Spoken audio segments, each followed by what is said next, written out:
अस्सलामुअलैकुम वरहमतुल्लाहि वबरकातुहू। उम्मीद करता हूँ कि सब दोस्त अल्लाह ताला के करम और फजल से ठीक होंगे।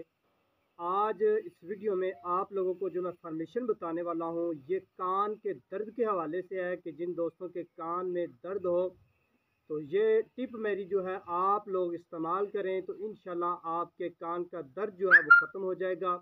आज का ये नुस्खा मेरा बिल्कुल ही आसान सा है, ये घरेलू टोटका है और आपकी जेब पर ये भारी टोटका नहीं है कि महंगी मेडिसिन इसमें कोई भी नहीं है।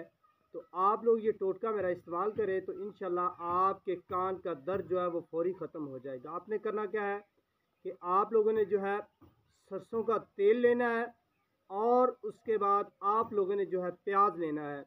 प्याज आप सफ़ेद भी ले सकते हैं और जो आपके पास है वो भी ले सकते हैं।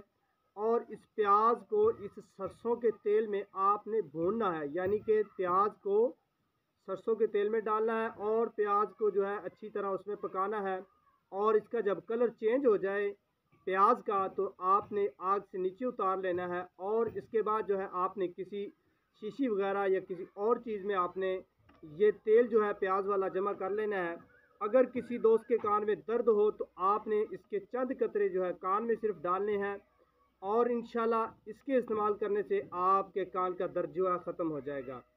और इसके अलावा आपने जब भी इस्तेमाल करना है कि थोड़ा सा इसको जो है आपने तेल को जितना आपने इस्तेमाल करना है कान में डालना है उसको जो है थोड़ा सा आपने जो है गर्म करना है, ज़्यादा गर्म नहीं करना, बिल्कुल थोड़ा सा गर्म करना है और उसके बाद जो है अपने कान में डाल लेने हैं चंद कतरे। और इसके इस्तेमाल करने से आपके कान का दर्द जो है इंशाल्लाह वो ख़त्म हो जाएगा। उम्मीद करता हूँ ये वीडियो आपको अच्छी लगेगी। अगर अच्छी लगे तो अपने ख्यालात का इज़हार कमेंट के ज़रिए मुझे ज़रूर बताया करें। नेक्स्ट वीडियो के लिए इजाज़त दें। अल्लाह हाफ़िज़।